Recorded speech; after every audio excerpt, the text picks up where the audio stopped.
tal? Buenos días. Vamos a hacer la inspección de un equipo inversor central, marca Fronius, de 8.2 kilowatts de potencia fotovoltaica. Estamos revisando los parámetros que nos marca. Vamos a ver.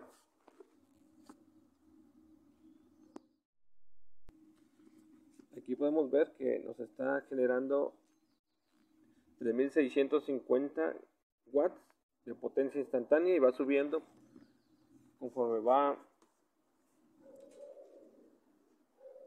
saliendo el sol. ¿Sí? Estamos hablando que son las cuarto para las 10 de la mañana. Vamos a ver sus parámetros. De potencia reactiva tenemos 10 VAR. La tensión de red es de 228 volts. La corriente de salida a la red es de 16 amperes. La frecuencia de la red ahorita está oscilando entre el 60 Hz y 59.99 Hz, o sea, casi muy exacto. Tenemos aquí las lecturas del voltaje de la corriente directa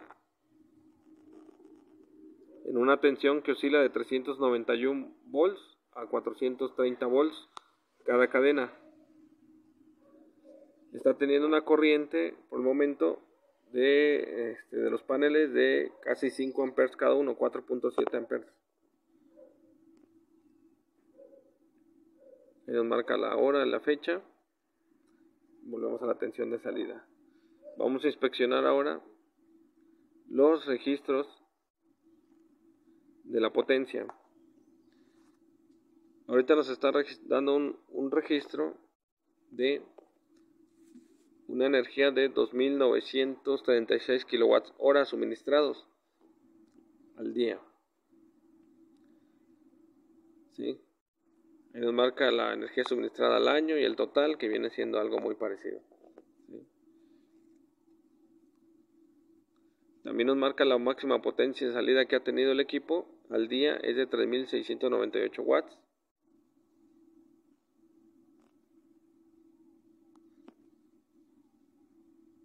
El rendimiento promedio en dinero.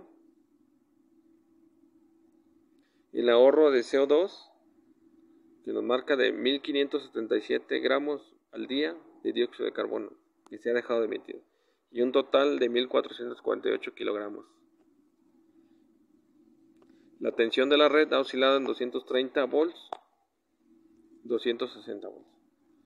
La tensión solar va marcando de 500 volts el promedio que generan los paneles.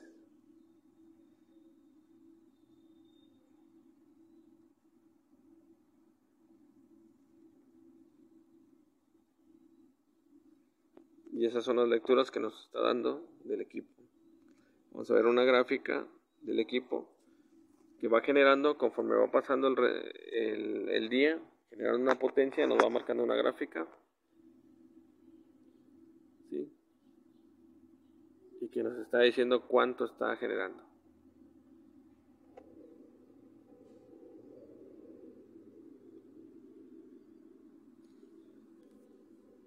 Aquí en configuración nos marca el reposo, el punto de acceso a Wi-Fi, el USB, la hora y fecha, ajuste de pantalla, el rendimiento de energía, el ventilador, detección de arco, todos los parámetros que hay que configurar. Los valores de medición en informes.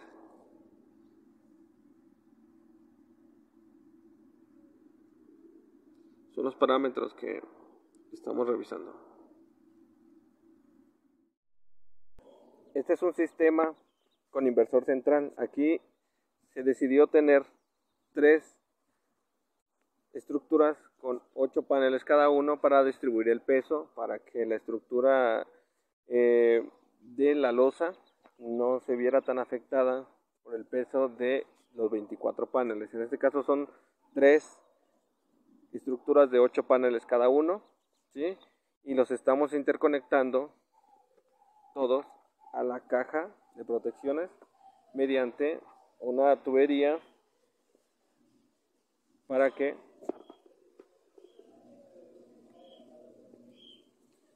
esta producción de cada uno de ellos se conecte al mismo centro de carga, ¿sí?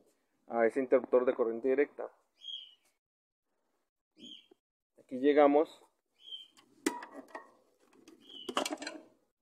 y tenemos aquí las protecciones, y el seccionador es el que nos va a permitir deshabilitar la energía producida por los paneles para dar mantenimiento. Y estos son los fusibles para que en caso de falla aquí estén protegidos tanto los positivos como los negativos. Como pueden ver, la estructura la hicimos de un material PTR y le pusimos unos aislamientos de neopreno para que el aluminio y el PTR no toquen y no haya un choque galvánico entre dos metales diferentes, y esto haga que el aluminio se empiece a corroer, ¿sí? Entonces aquí esas son las indicaciones y las sugerencias que nosotros les damos para que puedan instalar sus paneles solares con el mejor profesionalismo posible.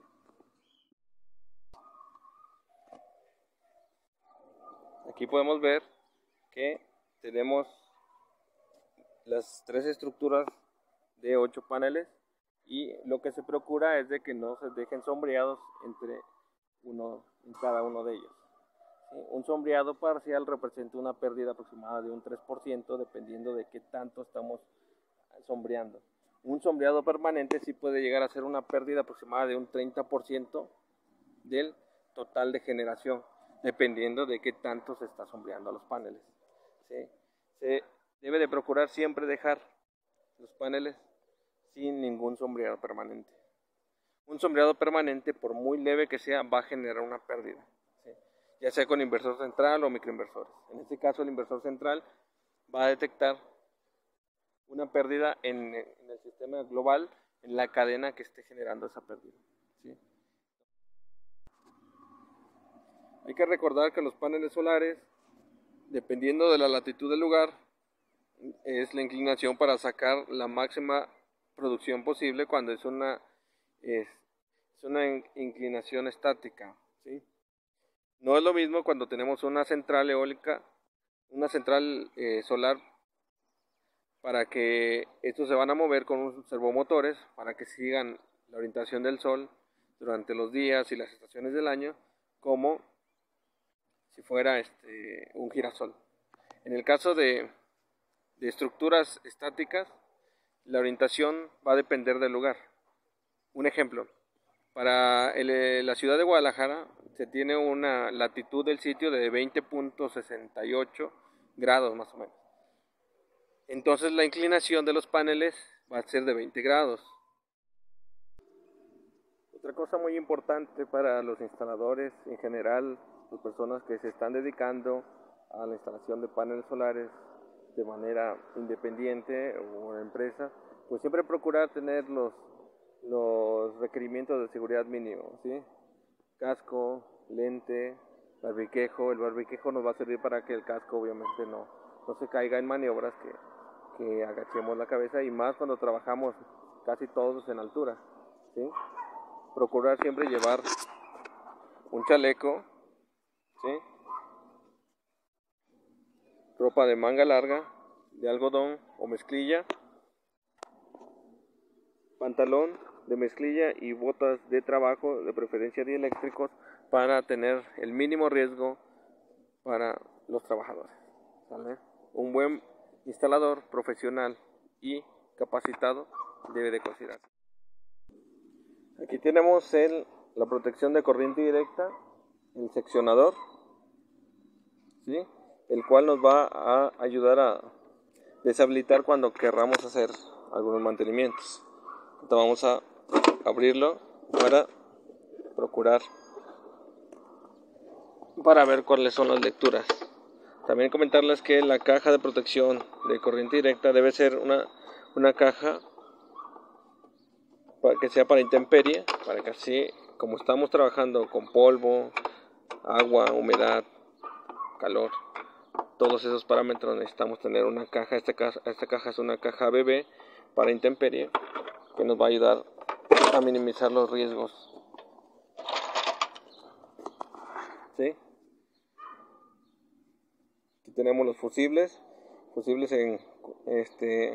para el negativo, el positivo, así sucesivamente. Aquí estamos utilizando la sección de que los dos positivos los estamos seccionando. Si nosotros lo apagamos, giramos la perilla del seccionador, descontinuaremos la corriente que llega hasta el inversor central. ¿Sí? La diferencia entre un inversor central y un microinversor radica en que el inversor central necesita una protección en corriente directa. Aquí, como pueden ver, tenemos la protección en corriente directa con los fusibles y el seccionador para que delimite la corriente que va hacia el inversor central.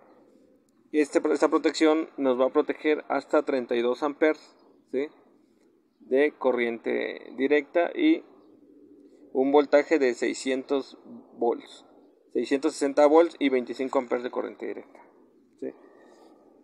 Ok, entonces aquí tenemos esta protección que es para dos series que nos va a generar. Entonces llegan los paneles hacia acá, las dos cadenas que armamos de 12 paneles, llegan a las entradas de los fusibles, las salidas de los fusibles van y se conectan las terminales positivas hacia el seccionador y las salidas negativas se van directas hacia el inversor central, ¿sí? No pasan por el seccionador. Las salidas del seccionador positivas se van ya hacia el inversor central. Aquí estamos tomando la lectura del voltaje en corriente directa, ¿sí?, en la salida del fusible, y en una cadena nos marca 419 volts, 423 volts. Y en la otra cadena, en los otros fusibles, nos marca un voltaje oscilante de 412, 407 volts por cadena. ¿Sale? Entonces, es lo que estamos haciendo. La corriente directa, a diferencia de la corriente alterna, no la podemos medir con un amperímetro de gancho normal como este, porque la corriente directa pues no nos genera un magnetismo suficiente para que podamos ver la lectura de la corriente que tenemos, ¿sí? Si nosotros hacemos esto, vamos también a revisar los parámetros de la corriente alterna que queremos saber para ver cómo está nuestro sistema. Ahí vamos a ver. Queremos ver el voltaje. Vamos a ver el voltaje.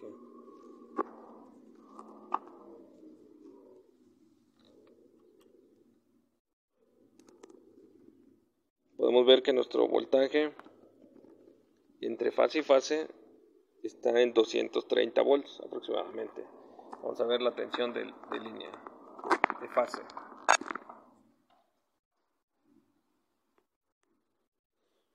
En la tensión de la fase A, tenemos 129 volts.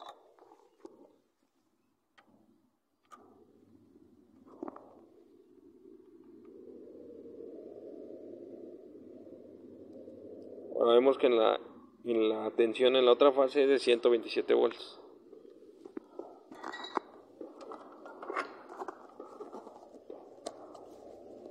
Vamos a verificar los parámetros de la corriente.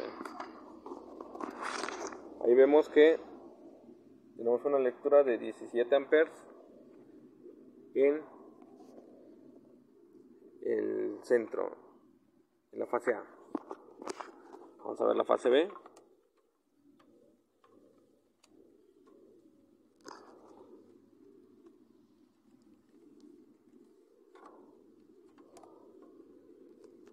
Aquí tenemos una corriente de 15.5 amperes en la otra fase, en la fase B. Recordando que este es un equipo bifásico, ¿sí? Ese es lo que está entregando el inversor al centro de carga. Vamos a verificar cuánto están saliendo del interruptor. Saliendo 16.9 amperes en una fase y aproximadamente lo mismo en la otra fase. Está una fase equilibrada, es lo que estamos entregando, 16.5 amperes y 230 volts.